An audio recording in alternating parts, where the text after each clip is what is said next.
The edge of the sea is a strange and beautiful place, says Rachel Carson. This strange and beautiful place is familiar to me as I was born in Bali, a small island considered paradise, part of the Republic of Indonesia, an archipelago of some 17,000 islands. As a child, I spent countless days playing with sand and sea waves on the tropical shore. Curiously, it was also on this strange and beautiful place, the edge of the sea, that I first met my grandfather. As they say, the dead don't talk in dreams. In that dream, my grandfather and I sat underneath a parasol at the shore, transfixed on each other in a pregnant silence.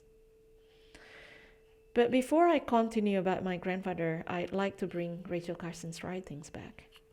Rachel Carson's The Edge of the Sea was first published in 1955, 7 years before her influential book Silent Spring, which spurred worldwide environmental movements. Silent Spring brought public awareness to the dangers of the insecticide DDT. But I first encountered Carson's work through the mosquitoes and warfare in my work. I do art and write about culture. Rachel Carson did science and wrote about nature.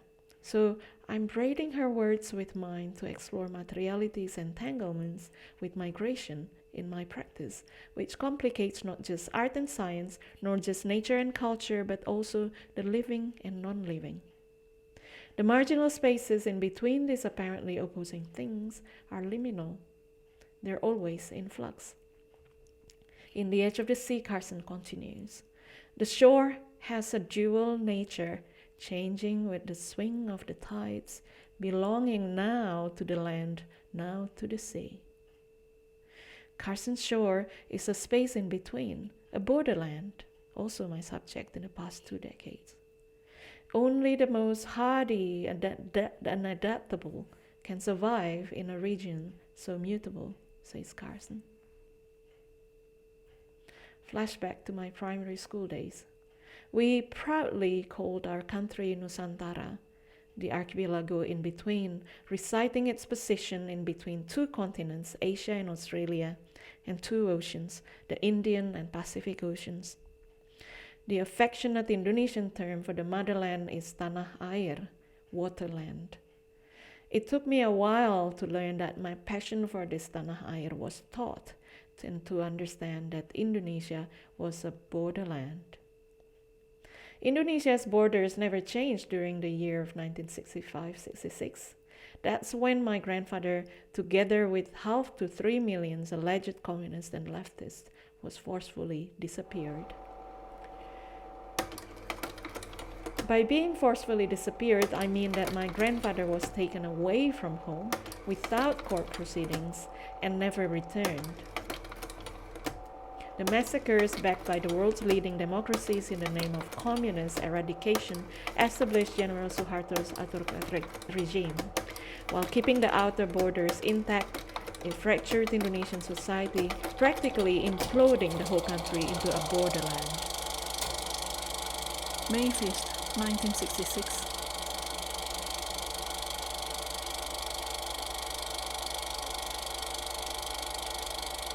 The 9 of them slept in what used to be their living room.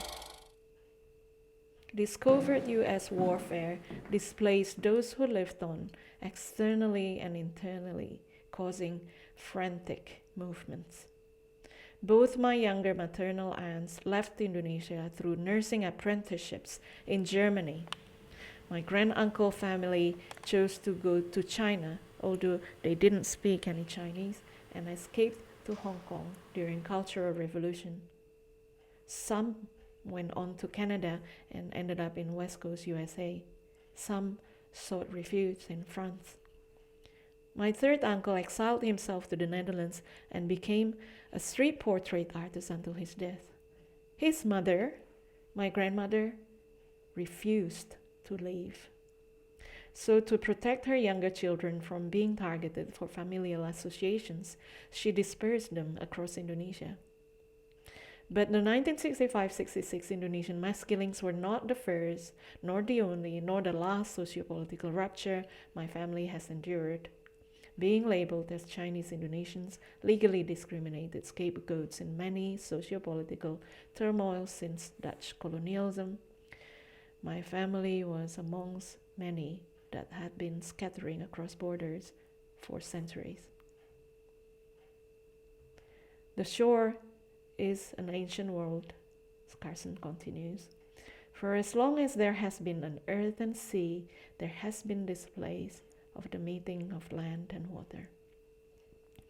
The border is a meeting place indeed, and apart from geopolitical borders, is mostly ancient. But let me expand these descriptions by introducing movements. When movements cross a border, we call them sort of migration. If we think of the border as a meeting place at the edges, it is a location at the margins. Now, let's try to think of the border instead as a space through which migration happens. Now, that's a more specific space, not merely a location at the edge, but a container of a process, of some kind of an interfacing. The border then is more than a marginal space, not anymore at the edges. It's a liminal space, a hub of its own. This liminal meeting space is productive, and I iterated in my performances by working with varied objects and aesthetics. I looked at this liminal space from a different angle while at Walter Reed Biosystematics Unit, the curatorial unit of the US National Mosquito Collection, the largest in the world. I had the honor of having a leading entomologist as my advisor, whose team discovered that mosquitoes migrate over hundreds of kilometers by practically riding on the clouds. The unit is a Smithsonian arm of the Walter Reed Army Institute of Research. This military connection isn't surprising. Research on mosquito pathogens and warfare are closely interlinked. In fact, Walter Reed Biosystematics Unit's collection is mostly acquired during warfare. There is another link. When the insecticidal quality of DDT was first discovered during the dawn of World War II in 1939, it was clear to war strategists what its main purpose was to be: the war against mosquitoes, to ensure the healthiest, most malaria-free military troops possible.